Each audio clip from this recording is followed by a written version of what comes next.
It is rankings time in the national class of 2025, and we are going to break it all down right here. Boss, Trav, welcome to the show. Let's start first and foremost with a reveal of the top 5 prospects in the country. Again, the full list will debut tomorrow, but if you're watching the show now, you are getting a little bit of a sneak peek. All right, let's start right at the top. We've already said the number 1 player in the country was going to be Darren Peterson. We revealed that a month ago after the McDonald's All-American game. He got that because of the overlap of his productivity this year as a senior, as well as his still untapped upside. But guys, I made this comparison earlier in the show. You get a look at some of the DP highlights here. Ebas, you went on record early in the season is saying he was your number 1. Trav co-signed it. I wanted to see it for myself. I did, in fact. But tell me why you were really the first one to kind of stamp this guy as the number 1 player.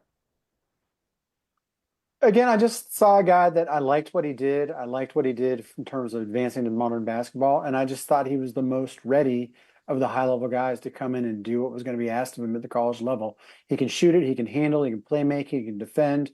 The guy looks like a natural for the position and just a natural to come in and make a big impact. So I thought, with what he did and the way he performed, he was a pretty easy choice as number 1. All right, I'm not going to say it was easy, but hey, the number 2 guy, I think still, in my mind, still may have the highest upside if everything goes right, and that is AJ DeBonsa, already at BYU, 6'9", jumbo wing.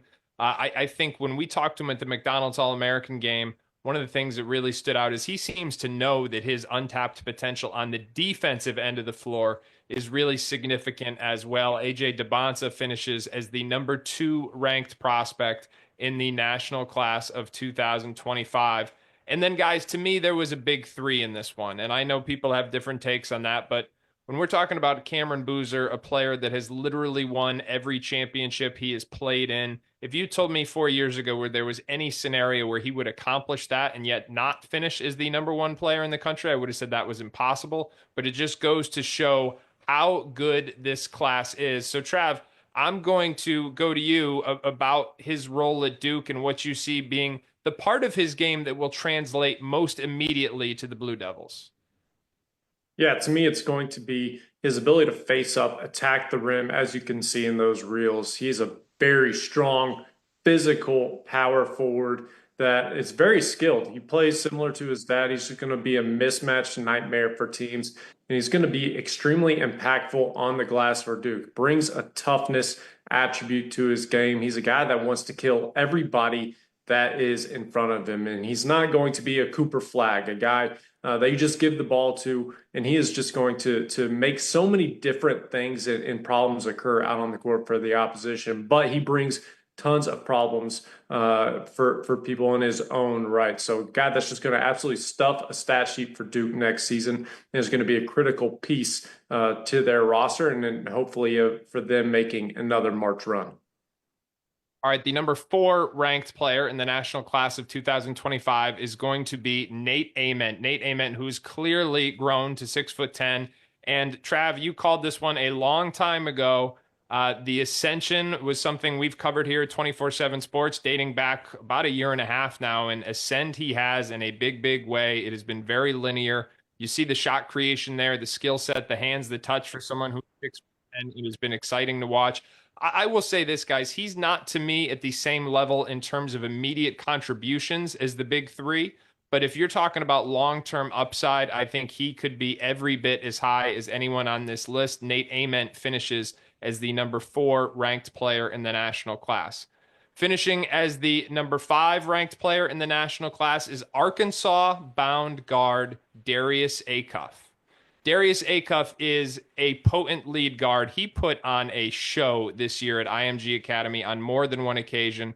Ebos and I saw him at the I think I was there by myself at the City of Palms. We saw him do play to a starring role at the Hoop Hall Classic, and just really had an ability to dominate a game at the lead guard position like almost no one else in high school basketball. He finishes as the number 5 ranked prospect in this class. Guys, I want to get your take on this because in my opinion, this class is reminiscent of a couple we've seen in recent years. It reminds me a little bit of 2020 where we had that big three of Cade Cunningham, of Jalen Green, of Evan Mobley. And I think there's room in this class like that one where everybody can have a different perspective about who's number one. Like if you're in the AJ DeBonsa camp, I can understand that, frankly, and I know we may disagree about this, but I can understand if you want to make a case for Cam Boozer. But I think the big three in and of themselves, I do think they've separated themselves a little bit.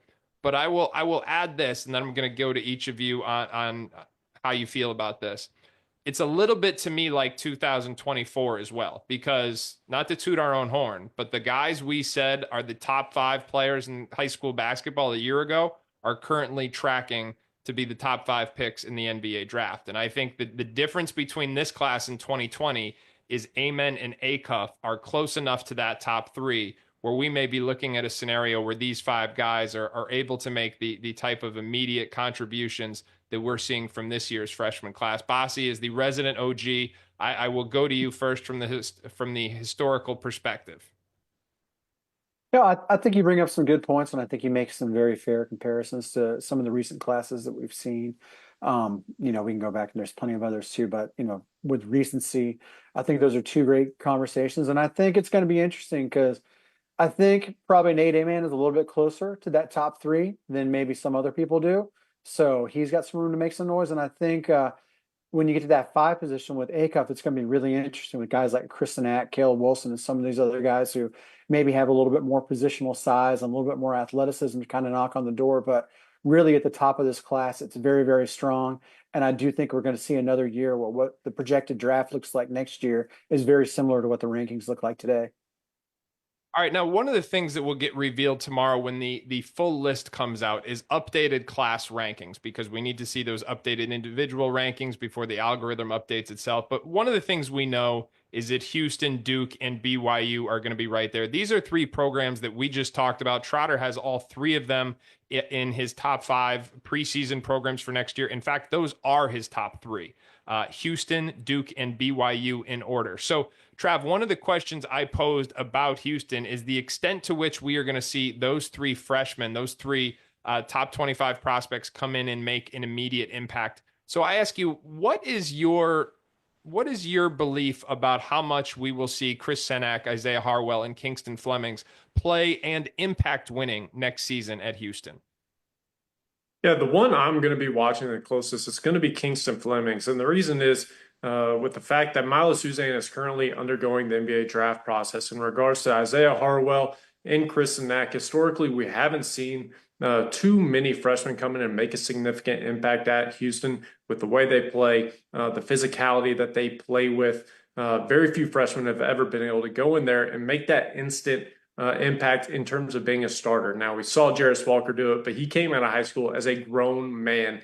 I mean, he was one of the most matured players of his class at that time, and he obviously took to the system very well and made a significant impact for him. And so in terms of Chris Nack and Isaiah Harwell and where they're at in their development, I think Isaiah Harwell's role with this team next year will largely be dependent upon how he's shooting the basketball. We saw some streakiness in his shooting over the course of this season and his high school career. He is obviously coming off an ACL injury, and he frankly started to find his rhythm continue to find his rhythm as the season went on. And with Chris Nack, as I watched him throughout the course of the season, there's some inconsistency there. And I think his frame is one that he's going to have to continue to fill out. So if Milo Suzanne does indeed go to the NBA draft, I think the bulk of the responsibilities of this freshman class is going to fall into Kingston Fleming's hands to run the point guard position for him. And he's a guy that is a tremendous athlete, very long, and can be an absolutely elite defender for this Houston program. All right, let's talk a little bit about Duke. And I think it's pretty clear, even though they are not the exact same type of player, that Cameron Boozer most likely going to step right into the minutes that Cooper Flagg will vacate.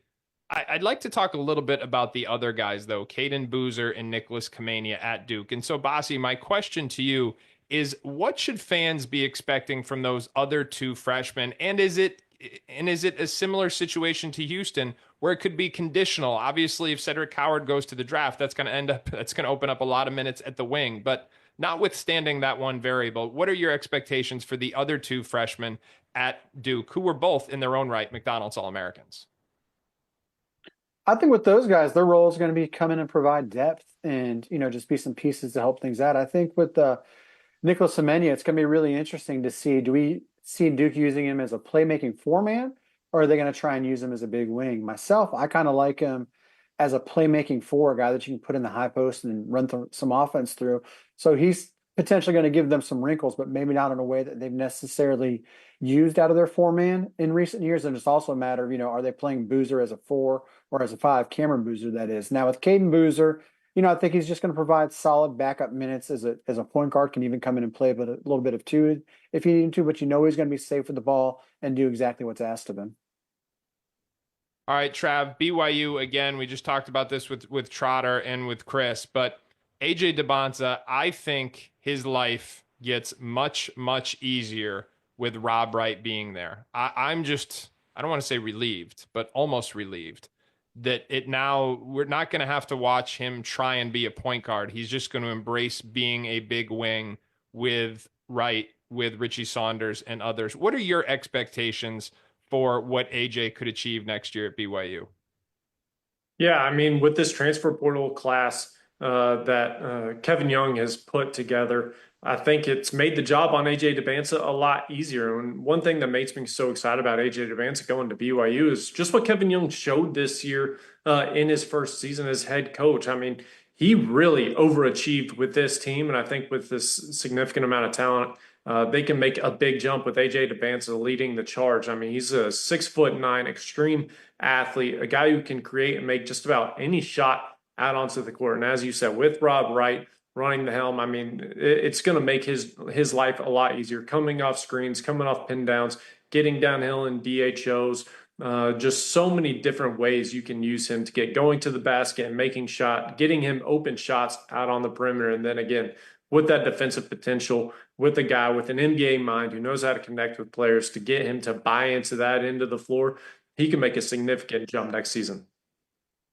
Now, guys, when final rankings come out, it is a combination of a variety of different opinions. All three of us, Brandon Jenkins, Deshaun London, we are all contributing to that list. So inevitably, there are players on the list that one of us might think higher of than the consensus. So I always like to give everybody a chance to be on the record here. The guy that they think could outplay their current ranking, or someone who could be a bit of a surprise.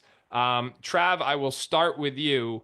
Who is a player on this list, and we're not giving away anything other than the top five, but that you would have put even higher, or you think could exceed his ranking next year as a freshman? Yeah, to me, I have to go with CJ Ingram. He's headed to Florida. Father played football and basketball at Florida. And when it comes to guys, I think when we look back in 3-4 years, and maybe even next season, of why the heck did we have this guy in the top 10? CJ Ingram is absolutely my answer. He's a freak athlete, a late bloomer that played both football and basketball, but switched and focused primarily on basketball for the last season of his high school career. And every single time I've seen him, he continues to get better in some regard. And one thing that has always stood out to me, and I'm watching his film earlier this afternoon, you can see the feel for the game continue to improve every single time he takes the floor. A guy that had nearly a 2-to-1 assist to turnover ratio playing on the EYSL for Montverde, a great positional rebounder, an elite defender, just leads in so many different ways out on the floor. And so as he gets into the Florida system, who with Thomas Hogue potentially playing that 3 spot, I think there's a lot of opportunity for him going to play for the Gators and providing some real some real value to the wing with this team next season.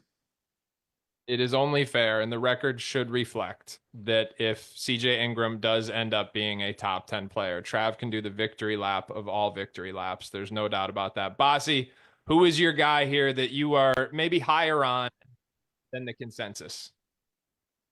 I'm going to go with Braden Hawthorne, and the reason I'm so high on him is not for what he might do as a freshman. I'm thinking long term here, the next 3, 5, 7 years down the road. He's a 6'8", long and skilled wing who first started to really notice at the Wooten camp back in September of 2024, and then Travis got to see him during the high school season after he took another step forward. He was when he initially committed to West Virginia, we thought, hey, great get long term potential for him. And as the season wore on, we were like, oh wow, like this guy could be a difference maker given the time. We see these guys come along every couple of years who are a little bit of a late bloomer, who have those translatable skills with the size, the length, the shooting. And now we're looking at a deal where he's looking at Virginia Tech, he's looking at Duke, he's looking at Kentucky, he's looking at Pitt, and you can see the recruitment has really started to explode. And I think someone is going to get themselves who, depending on situation, may not be the biggest contributor as a freshman, but long term, we may look back and go, oh wow, how was he only ranked wherever he finally ends up being ranked?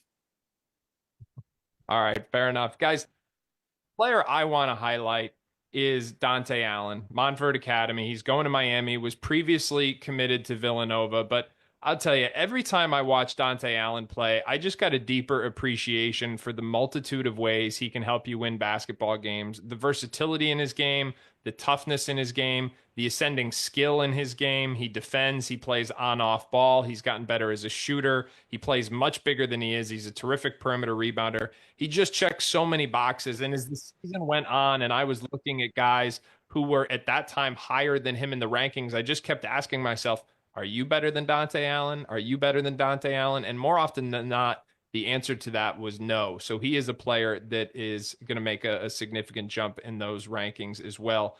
You will be able to see those rankings live in their entirety. They will debut tomorrow, Wednesday at noon Eastern time. Ebos, Trav, thank you all as always for joining us. And everybody's going to want to check that content out tomorrow at noon Eastern time. The final rankings, the national class of 2025.